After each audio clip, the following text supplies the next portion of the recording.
যোদ্ধা বিষ খেয়েছে।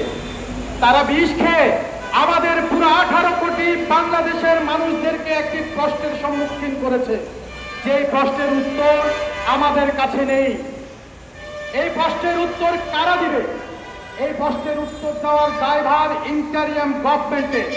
এই প্রশ্নের উত্তর আমরা চাই ডক্টর মোহাম্মদ ইউনূসের কাছে, এবং আমরা চাই আমাদের স্বাস্থ্য উপদেষ্টা নূরজাহান বেগমের কাছে। আমরা বলতে চাই, এই জুলাই যোদ্ধা যারা, যাদের রক্তের উপরে, যাদের লাশের উপরে, যাদের দৃষ্টি শক্তির উপরে আপনারা ইন্টারিয়াম গভর্নমেন্টের মস্তদে আসীন হয়েছেন, আজ কেন সেই যোদ্ধাদেরকে এরকম অবহেলায় ঘুরে ফিরে তাদেরকে মরতে হচ্ছে? তাদেরকে কেন অভিমানে বিষ খেতে হচ্ছে? তারা কি চেয়েছিল? তারা চেয়েছিল একটি সমতার বাংলাদেশ। তারা কি চেয়েছিল? তারা চেয়েছিল বৈষম্যহীন একটি বাংলাদেশ। তারা কি চেয়েছিল?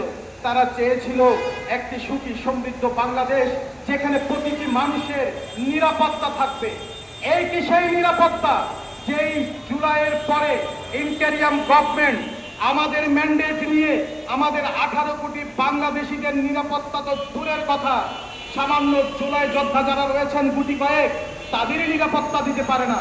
এই প্রশ্ন বাংলাদেশের 18 কোটি মানুষের পক্ষ থেকে আমি ইন্টারিয়াম গভর্নমেন্টে করছি।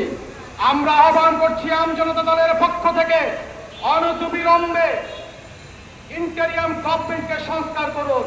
কোন আমরা কাঠের ঢেকি দ্বারা এই সরকারের উপদেষ্টা মণ্ডলী পরিচালিত হতে পারে না, কারণ এসব আমরা কাঠের ঢেকি নামক উপদেষ্টাদের দিয়ে আমাদের 18 কোটি মানুষের, গণমানুষের, বাংলাদেশের আজ পর্যন্ত কোনো উপকার আমরা দেখতে পাচ্ছি না। ওনারা শুধু ক্ষমতার মস্তদে বসে শুধু নিজেদের হিসেবে নিকেশ করতে ব্যস্ত।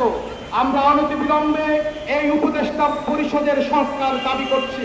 সাথে সাথে এই দাবি করছি, আমরা আমাদের ইন্টারিয়াম গভর্নমেন্ট যেন জুলাই যোদ্ধাদের প্রতি সহানুভূতিশীল হয়ে তাদের সুচিকিৎসা, তাদের পুনর্বাসন করতে এগিয়ে আসেন, এবং তা অতি দ্রুত।